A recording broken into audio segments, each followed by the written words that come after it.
In today I'm going to show you how to increase and decrease audio level in Adobe Premiere Pro. Thanks for watching. If you enjoy it, please subscribe and like. We will enlarge the timeline by double click. Then select the pen tool. Here we can increase and decrease its volume with point on either side like this. If we turn it on, it will sound like this. Thanks for watching. If you enjoy it, please subscribe and like. And we will increase the volume of this space.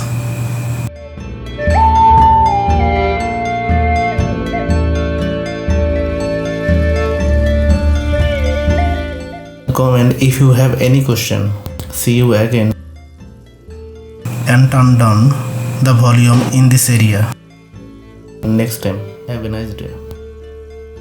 Thanks for watching. If you enjoy it, please subscribe and like. And comment if you have any question. See you again next time. Have a nice day.